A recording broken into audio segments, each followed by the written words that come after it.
लोकसभा निवडणुकीत शिवसेनेला मिळालेल्या घवघवीत यशानंतर राज ठाकरेंनी उद्धव ठाकरेंचं अभिनंदन केलंय। राज ठाकरेंनी उद्धव ठाकरेंना अभिनंदनाचा बुके मातोश्रीवर पाठवलाय। राज ठाकरेंचे जनसंपर्क प्रमुख सचिन मोरे हे मातोश्रीवर पुष्पगुच्छ घेऊन गेले होते। उद्धव ठाकरेंच्या वतीने आदेश बांदेकरांनी हा पुष्पगुच्छ स्वीकारला। प्रचारादरम्यान दोघांमध्ये प्रचंड कटुता निर्माण झाली होती। विशेषतः चिकन सूप आणि बटाटा वड्याच्या उल्लेखानंतर दोघांनीही एकमेकांवरती वैयक्तिक आरोप सुरू केले होते। पण आता राज ठाकरेंनी उद्धव ठाकरेंचं अभिनंदन करत मातोश्रीवर शुभेच्छांचा बुके पाठवलाय। त्यामुळे टाळी वाजणार का याची चर्चा नव्यानं सुरू झाली आहे। महायुतीच्या विजय सोहळ्यादरम्यान काल मातोश्रीवर एक महत्त्वाचा निर्णय घेण्यात आला। सलग 6व्यांदा खासदारकी भूषवणारे शिवसेनेचे विजयी उमेदवार अनंत गीते यांची शिवसेनेच्या संसदीय गटनेतेपदी नियुक्ती करण्यात आली। त्यामुळे शिवसैनिकांमध्ये उत्साहाचं वातावरण होतं।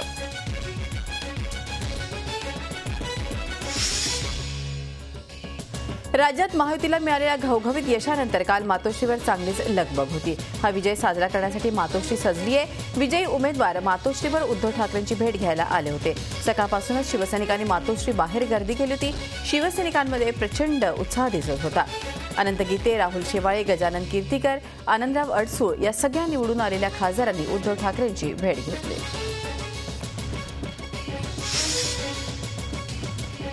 मुंबईत महायुतीला मिळालेल्या भव्य विजयानंतर दादर फुल मार्केटजवळ शिवसेनेच्या कार्यालयाबाहेर काल विजयोत्सव साजरा करण्यात आला।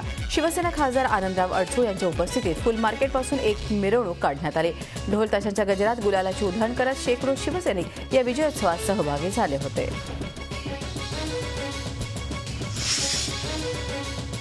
नवनिर्वाचित खासदार अनिल शिरोळे यांची महायुतीच्या कार्यकर्त्यांनी मोठ्या जल्लोषात विजयी मिरवणूक काढली।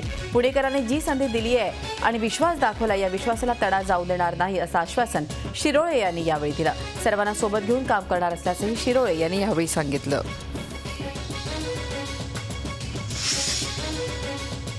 सिंधुदुर्गात राणेंचा पराभव होईपर्यंत अनवाणी फिरण्याची प्रतिज्ञा करणारे कट्टर शिवसैनिक अरविंद भोसले हे आता लवकरच पायात चप्पल घालणार आहेत। 9 वर्षांपूर्वी नारायण राणेंनी पोटनिवडणुकीत शिवसेनेचा पराभव केला होता।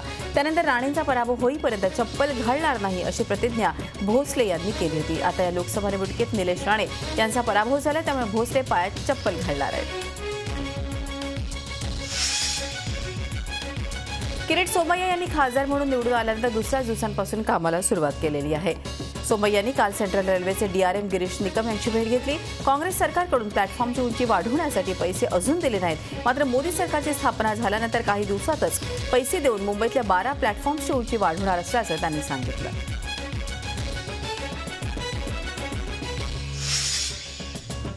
नुकत्याच झालेल्या लोकसभा निवडणुकीमध्ये मोदी सरकारला मिळालेलं बहुमत हे देशाच्या आणि समाजाच्या दृष्टीनं अत्यंत महत्त्वाचं असल्याचं मत ज्येष्ठ समाजसेवक अण्णा हजारे यांनी व्यक्त केलंय। एक स्थिर सरकार देशाला मिळाल्यामुळे देशाचं भविष्य उज्ज्वल होईल असा विश्वास देखील त्यांनी दाखवलाय। आता या सरकारनं शेतकऱ्यांच्या प्रश्नांकडे आणि भ्रष्टाचाराला कसा आळा बसेल या दृष्टीनं विचार केला पाहिजे अशी अपेक्षा अण्णांनी सरकारकडून व्यक्त केली आहे। लोकसभा निवडणुकीचा देशातील निकालामुळे देशात काँग्रेसचे तर राज्यात राष्ट्रवादी काँग्रेस अर्थात शरद पवार यांचं पानिपत झालं असून ही निवडणूक पवारांच्या राजकारणाची समाप्ती करणारी ठरली असल्याचा दावा भाजपा नेते गोपीनाथ मुंडेंनी केलाय। यानंतर राज्यातही परिवर्तन अटळ असल्याचं ते म्हणाले। ते बीडमध्ये निवडणूक निकालांनंतर बोलत होते। राष्ट्रवादी काँग्रेस अध्यक्ष शरद पवार यांच्या राजकारणाचा शेवट या निवडणूक निकालानंतर झाला असल्याचा दावा करत मुंडे यांनी आगामी काळात राज्यात महायुतीचा भगवा फडकेल असा विश्वास व्यक्त केला आहे। देशात मोदी सरकार आल्यानं सर्वत्र जल्लोष साजरा केला जातोय। यातही व्यापारी वर्गात फार उत्साहाचं वातावरण निर्माण झालंय। व्यापाऱ्यांनी मोदी जिंकून आल्याचं जल्लोषात स्वागत केलंय। मुंबई कृषी उत्पन्न बाजार समितीच्या व्यापाऱ्यांनी फटाके फोडून आणि जिलबी आणि फाफडा वाटून आनंद व्यक्त केला। कोकण रेल्वे मार्गावरून डबल डेकर रेल्वे ट्रेनची काल चाचणी घेण्यात आली। 10 डब्यांची ही गाडी रात्री उशिरा रत्नागिरीत दाखल झाली।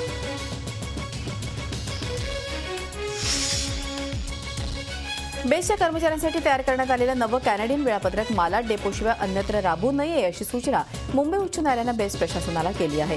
या नव्या वेळापत्रकामध्ये बेस्टच्या कर्मचाऱ्यांसाठी 12 तासाची शिफ्ट करण्यात आली आहे। त्यामुळे या वेळापत्रकाविरुद्ध कर्मचाऱ्यांनी एप्रिल महिन्यात आंदोलन केलं होतं। मुंबई विद्यापीठाला इंजिनिअरिंग निकालाचा घोळ अद्याप निस्तरता आला नाहीये. सोमवारी विद्यार्थ्यांच्या केटीचा पेपर सुरू होत असून देखील विद्यापीठानं अनेक विद्यार्थ्यांचं पुनर्मूल्यांकन केलं नाहीये. पेपर तपासणीच्या ऑनलाईन पद्धतीमुळे यंदा इंजिनिअरिंगच्या शेवटच्या वर्षीच्या निकालात गोंधळ झाला होता. तब्बल 21,000 विद्यार्थ्यांच्या मुख्य प्रश्नपत्रिका न तपासताच त्यांना मार्क दिल्यानं विद्यार्थी नापास झाले होते. प्लेसमेंट मिळालेल्या शेकडो विद्यार्थ्यांना याचा फटका बसण्याची शक्यता असून विद्यापीठानं महिना उलटला तरी विद्यार्थ्यांचे निकाल काही लावले नाहीये.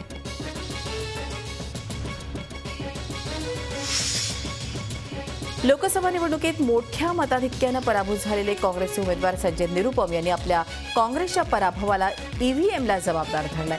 या संदर्भात निवडणूक आयोग आणि कोर्टात दाद मागणार असल्याचं त्यांनी सांगितलं.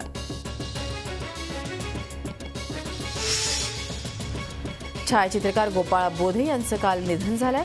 नैनितालमध्ये वयाच्या 66व्या वर्षी त्यांचं निधन झालं. हवाई छायाचित्रकार म्हणून गोपाळ बोधे प्रसिद्ध होते. देशभरातील दीपगृह, मुंबईतील दृश्य आणि राज्यातील किल्ल्यांचं त्यांनी संकलन केलं. सिद्धिविनायक शेगावच्या मंदिराचं सौंदर्य टिपून त्यांनी हे पुस्तकातून सादर केलं.